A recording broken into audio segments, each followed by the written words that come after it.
We get to see Anna Kasparian, defender of the working class. Unironically, however, especially in 2025, when the very concept of the working class is under attack.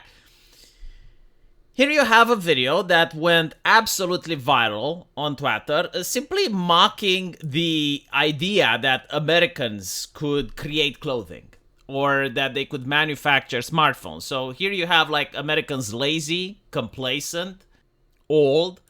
And so the implication is that America is just not capable enough. You have a nation of 150 million souls, and everyone is either fat, old, lazy, incapable of performing this basic function, which apparently can only be performed now by the third world. And so Anna Kasparian comes up and she says that unionized American garment workers produced the most beautiful and well-made garments back in the day. They took pride in their work, and it was well-deserved. Women today pay top dollar and go out of their way to buy vintage clothes made in the 50s and the 60s. I don't get what the message is supposed to be with the videos like this. This work isn't beneath anyone. Critiquing tariffs shouldn't devolve into looking down our own workers. And she's like spot on, because this is exactly what's happening, right? The nations of the world have created a new system in the last 20 to 30 years that, while allowing for open markets, it also crushed the middle class, absolutely demolished the middle class. And the reason for it is that every system that exists because it benefits to someone. Like someone is actually profiting off of this. And the question is who? And the answer is like, well, the global corporations. Because when you look at a nation state like America, you have various laws, for instance, labor laws and various unions, which make sweatshops obsolete. Like you can't just start a sweatshop in the United States. There are rules. And you can't just pay peanuts to the people in the United States. There are rules. So what companies realize, well, what if we go to a country that don't have those rules? We manufacture there. We manufacture it cheaper. We don't pay the same taxes. We don't have to follow the same regulations. We basically use desperate people to do it. And then we don't actually have to pay the Americans a living wage. We don't actually have to pay a fair share to the worker if we can do it somewhere else. And once it's done, we just import it over here and you make a profit. And so it's interesting because the same leftists that are protecting the workers, and they're adding bureaucracy and they're banning sweatshops and they're adding minimum wage, they're not upset when companies just bypass these regulations. When they bypass their laws completely by just making the product somewhere else and then importing it back. And while globalism is a good idea, free trade is something great, it's not great if the rules are different. It's not great if one country manages to bypass all the rules, all the regulations. And so all of the jobs and all of the places where people can work are moved elsewhere. Because at the end of the day, people want three things. People want food, people want a roof over their head, and people want entertainment. And in order to accomplish all these three, they need a job. And so if people are worried about the fact that their son may not be able to find a place of work, or they themselves may not be able to find a place of work, well, they're not going to be very happy, are they? And that's how you get Trump. Now, the actual thing about this video is also disgusting in its nature. What exactly is wrong with what I'm seeing here? Like, we got a person that's sewing clothes.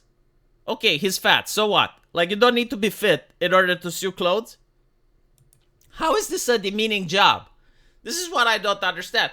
Like, when I was a teenager, when I was 18, like, I craved to have my own money. I wanted to get a job.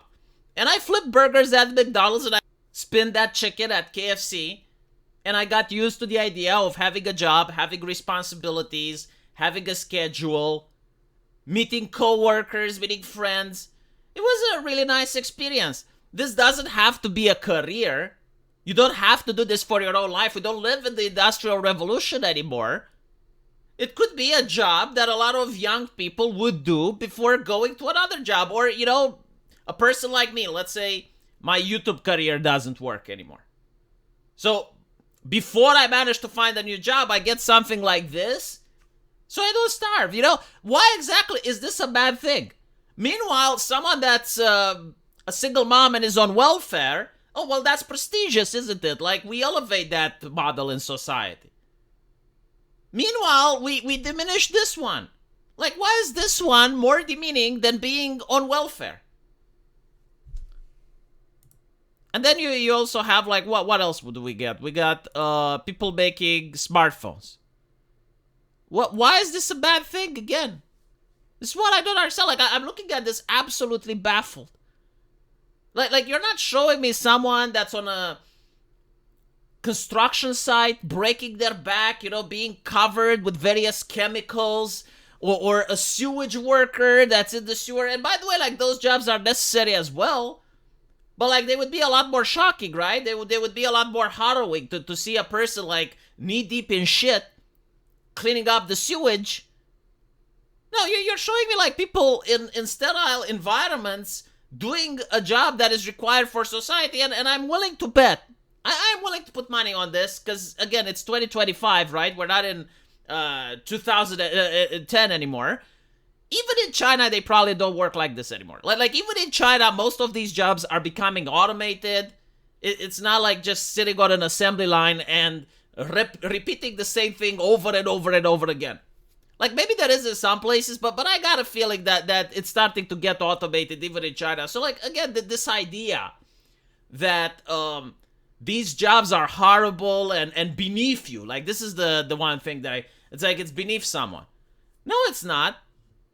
I don't think, like, a job should be considered something that's beneath you, unless it's, like, some gender studies bullshit, because the economy doesn't incorporate that. Like, if the economy doesn't incorporate it, then the job itself is useless, and you end up with a diploma and student debt. So, anyway, yeah, it's interesting to see Anna Kasparian getting flack again for defending this, and I don't understand why, because this is what the left used to do. Like, they used to defend the worker class. But now they pretend they defend the worker class, but they defend actually big businesses.